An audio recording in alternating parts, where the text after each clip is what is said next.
Hello and a very warm welcome. This is My Community. It is your weekly program that allows Barbadians that opportunity to share the rich history and heritage of their communities and so enrich the lives of all of us. I'm Sherwood McCaskey. Thanks for joining us.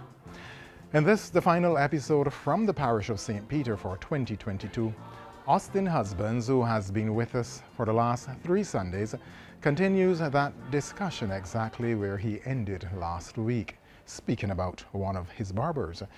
You might recall him sharing those wonderful stories of the special haircuts his clients walked away with and the method used. Austin begins by taking note of the hygienic nature of the man and how we could all learn from his fine example of hand sanitization after every job. And he had the cleanest fingernails I've ever seen on any human being. After every haircut, we talk about sanitizing now, after every haircut, Elder washed his hands. He had a little penknife that had a point. And he would clean inside and around his nails every time. And you know, that is the one thing that remained with me about him. Then there was the Brethren Church. Subsequently became the Close Brethren, which was on the corner of Porter's Road in Spikestown. So there's Porter's Road, Bovals Road, and Archer's Lane. Archer's Road is on the other side of the Kiana Husbands Highway, right? Separates Archer's Lane from Archer's Road, which is on the other side, which you have to enter from another area. So the brethren, there was the Close Brethren, I forgot that when I was mentioning the churches. And they subsequently became the thing, they closed up all the doors and everything, and so that they could keep their services privately. On the other side, and next door to Elder, was a Mrs. Edna Gemma, who sold confectionery and things as well, and sold fish cakes and sugar cakes and so at the Alexandra School. One of her daughters, Wapel, got married to my uncle Humphrey, who was the first secretary treasurer of Court Parish School when they amalgamated in 1952. They got married. They're now both deceased. But Miss Gemma, another really kind heart. She always had something to give. And one day, one of my sisters, I won't say which one it is, and gave, my sister said, a sugar cake, and said, well, you know, when you get home, give your little sister some. Oops, well, you know which one it is now. And he said, but Miss Gemma, this ain't big enough to intervide. And Miss Gemma obliged and gave her another one. So then she had some that she could intervide. And right next door to Mrs. Gemma, going north, was the Simmons family, right? Mrs. Margaret Cheeseman was a Simmons. David Simmons' father, Ken Simmons, was also a Queen Street man, Spikestown man. Ken Simmons and my father were school teachers together, and then Ken Simmons went off and he became the principal at Dodds. So he had a residence up there, but he came to Spikestown at least a couple of times a month to say hello to his sisters, because he had 2 sisters living there. One was Aunt Reitz, and the other one was the same Mrs. Cheeseman. And then he had a brother Elton who lived a bit further up in Roadview. So Ken would always come down, and you know, and he always cherished his Spikestown roots. And funny enough, David, who is now Sir David, and Robin, they come up quite often, and they like their Spikestown roots. Although I keep teasing them that they're Philippines, they're from the Republic of St. Philip, but no, they cherish their St. Peter roots.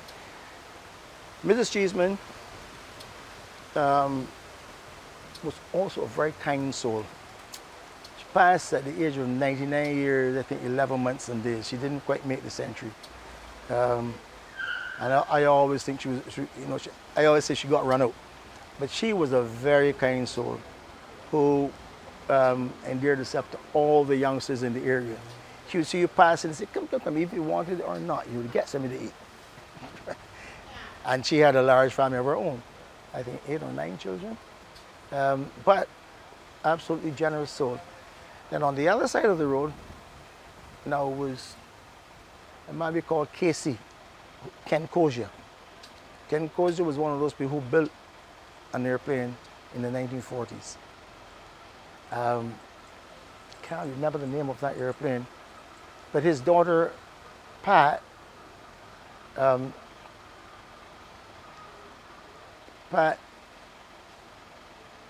married to Neil Hope. She's not Pat Hope. She's still very much alive. And she sent me the photograph of the thing. But her father also had an ice factory in Church Street, where Baji later on moved.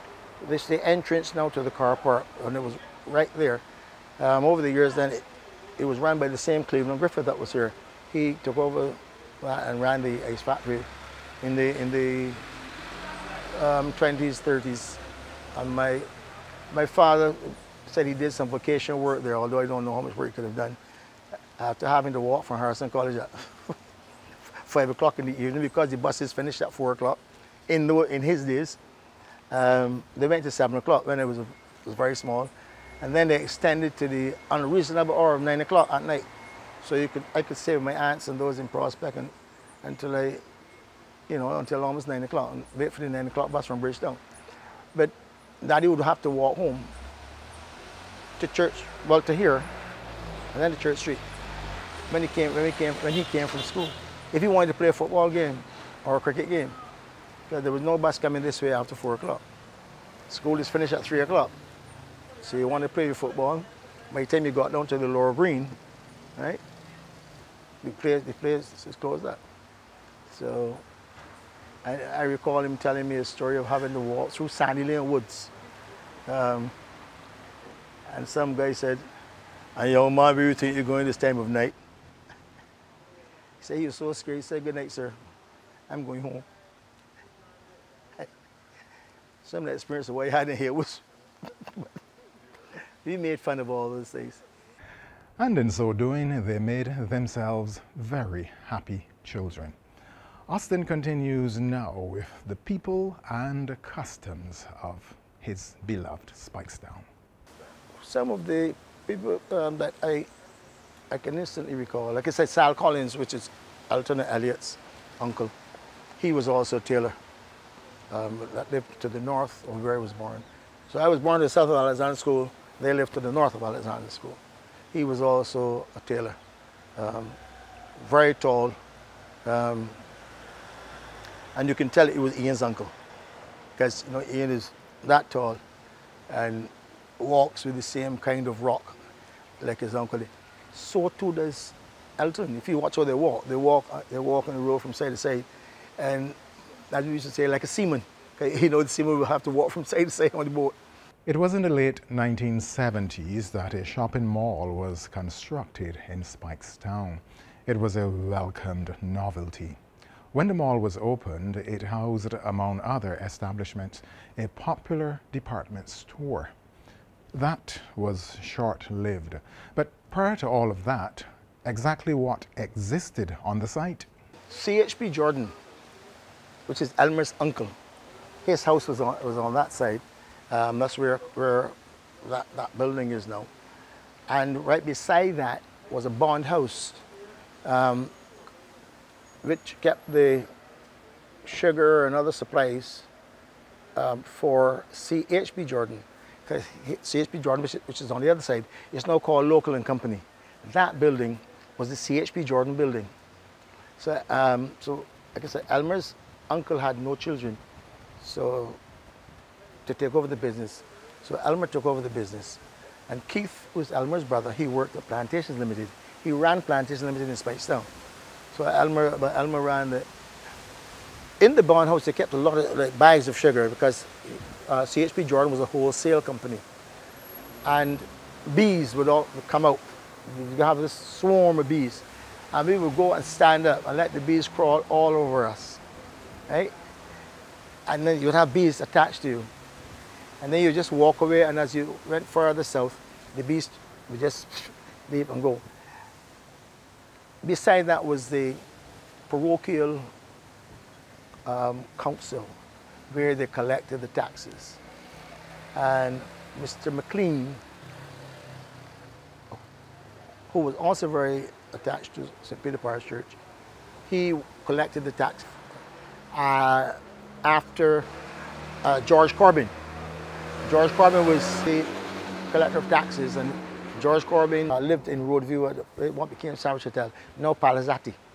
He had 2 trucks. Numbers slip me right now, but I remember a man called Elkins Seal. He drove one of George Corbin's trucks. Elkins Seal lived behind the gas station in Roadview, on the property there. But George Corbin, as I said, was the collector of taxes. Then Mr. McLean, Valley McLean, he became the tax collector, and right next to that was a Shell service station. But there was a fire that burnt Mike's restaurant that was there, and the gas station as well. And then there was a body workshop that was run by a man called Malcolm Warner, and a fellow called Harold Roach. Not the guitarist. This is a guy who was a brilliant body workman, and Warner would mix paints by just looking at the paint and mix the paint and get back the exact color. First time I knew that white had so many different things that you could add and tint, and Warner would sit there and stir paint, and then add some else and add another color till he got, and then put it next to your car till he got back the exact color. That's the brilliance of some people. I don't even know colors. So that building was Mike's restaurant. It became Mike's restaurant, where the parochial people were, and you would go upstairs enter it by the body workshop, which was at the corner of Chapel Street, on the Chapel Street and Queen Street. And when that caught a fire, there was a parrot that I don't know whatever became of that parrot, but when the fire started, it alerted Mike. Obviously, we would go to the cage and come back, but it took flight, and Mike never saw it again. So he just said something, and then Mike moved to Sand Street, because funny enough, people call it all Queen Street. We are sitting on Orange Street. Orange Street starts at the bottom of Church Street and goes to the bottom of the major walk. Sand Street starts from the major walk and then goes north. From the bottom of Church Street south to the roundabout, that is Queen Street. It's what, 2 miles long, if so much? And we got three different streets. Austin Husbands has had a long association with the Church of St. Peter. In his time, he has seen a lot, and of course, when you combine that with what he was told by his elders, it is more than enough to put a big smile on your face. My father and his siblings were members of St. Peter Parish Church Choir. 10 of them. And they sang soprano, alto, tenor, and bass. And there was a little bit of a misunderstanding with the priest in charge then, whose name I can't recall. And the 10 of them went on strike and went and sat down in the congregation one Sunday morning. So obviously we've got 10 out of 20, 18 or 20. You know, the choir was completely depleted. And the priest, who was at a powerhouse in the area, or in most areas, decided to complain to my grandmother that her children did not behave appropriately and blah, blah, blah, blah, blah, whatever. My grandmother was 4'10". One of my uncles was 6 foot. Then the heights came down, but none of them was 5 foot, was 4'10", and there were 10 of them. So they proceeded to tell mother, in a polite way, of course, that they were not going back into the choir to sing. So then when she went, she said, my children have no intention of coming back. So you just couldn't find people who knew all the parts and everything. And eventually, based on the story that came from my father, and a couple of his brothers, and one of his sisters, was that the priest came and negotiated with them. I don't know what was involved in the negotiation, but my Aunt Eleanor, who was the mother of a young lady that you might have heard of, Gwen Eiffel, Elle had a big smile on her face when she was talking about this negotiation.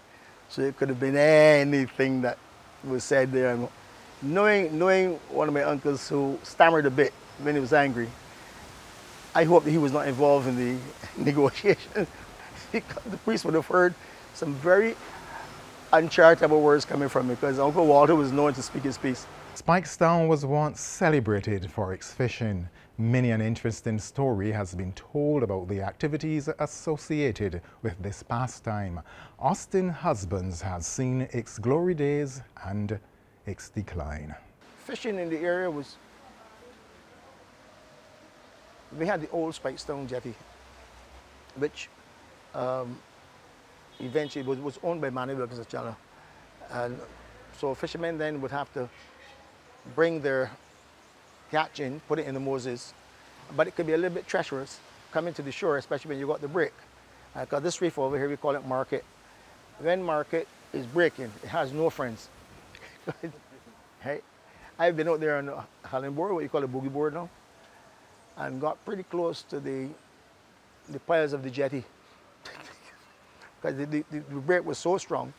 So I just had to cut out and go up into the salt pond. Right? Because the break was so strong, and you know, fishermen would come in right there and bring the catch in. So occasionally, some of the fish would end up in the salt pond. But we had some well-known in the fishing industry. Junior Armstrong's father, for example, he owned a boat. The boat, can't remember the name. Then there was the same Hazel Cox, and then there was Campbell Turton, aka Cobbler. He was a well-known fisherman. His brother Tommy taught at the Fishing Institute in Trinidad. He came back to Barbados, but he taught at the Fishing Institute in Trinidad. He was a brilliant net maker. He could make all kinds of nets. As a matter of fact, I have a little net which he made for me, and I have it at home as a decoration piece. Tommy was, so that's that family. Armstrong. Tubau's uncle, I think, he had a boat here, Maskell. They own boats on here.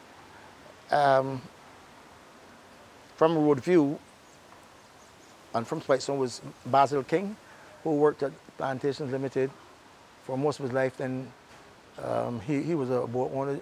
George Jilts and his brother Cammy Jilts. George was at Courtesy Garage for some time. They own boats in this area.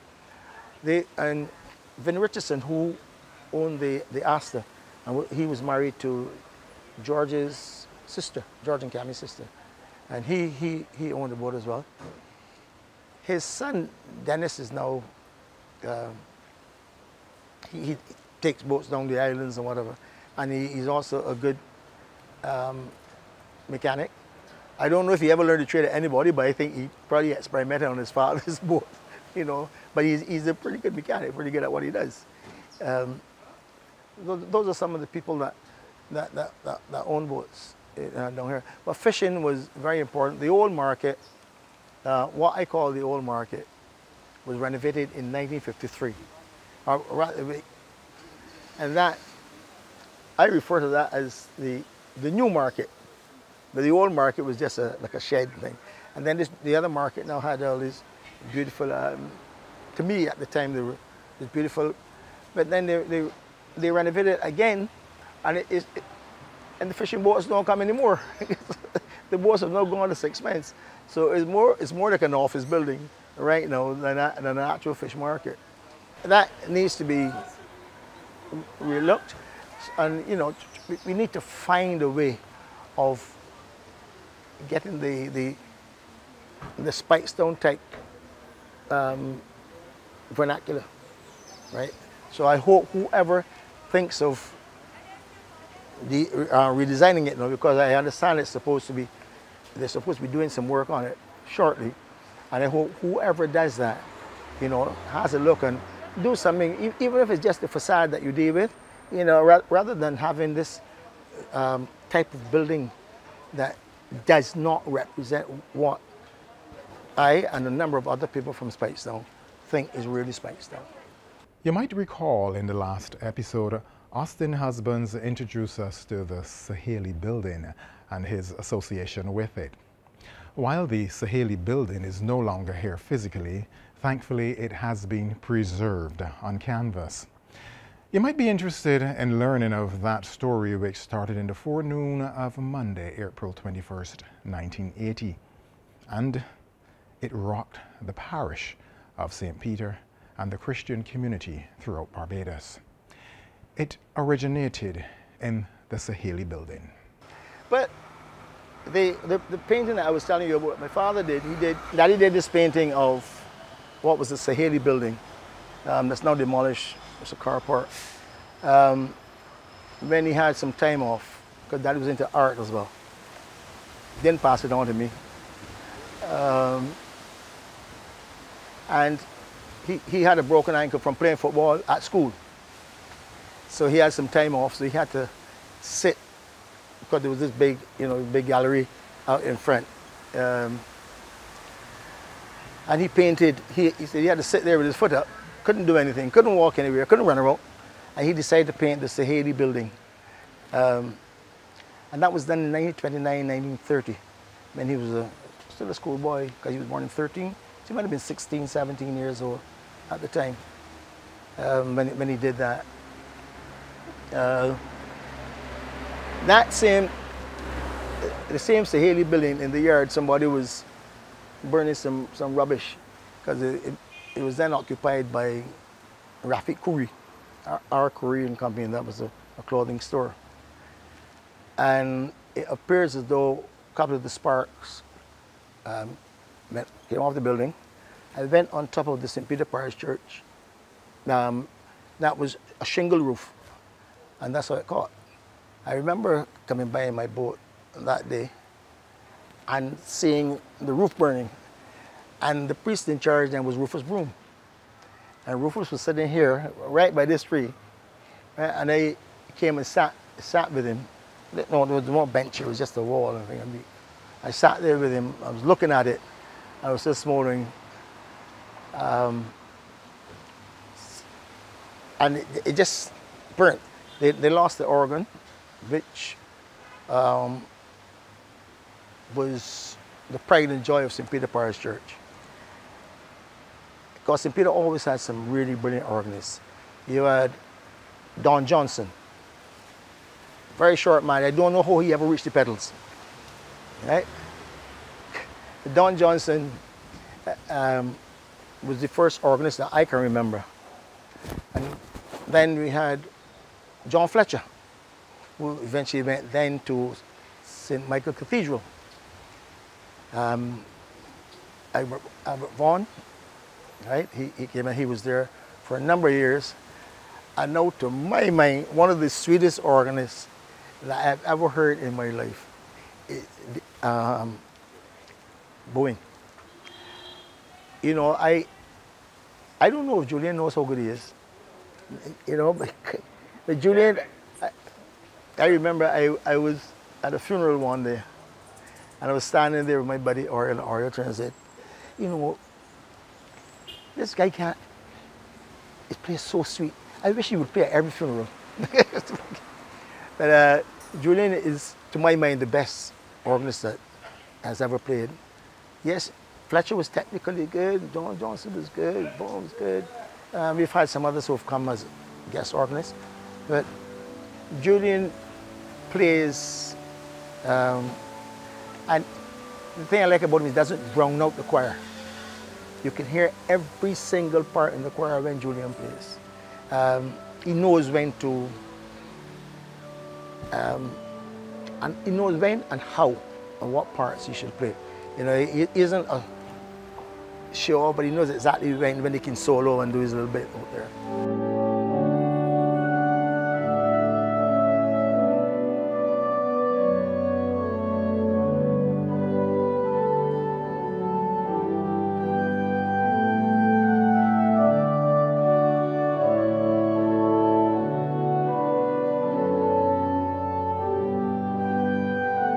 What an interesting way of putting it. He is not a show-off. In fact, the sentiments shared by Austin husbands regarding organist Julian Buena are often repeated by many individuals who experience his playing. What an interesting point on which we end the discussion on Spikestown and say goodbye to the parish of St. Peter for 2022. God's willing, we will be back next year. Special thanks to Austin husbands for sharing his memories of Spikestown. I'm Sherwood McCaskey. Every blessing.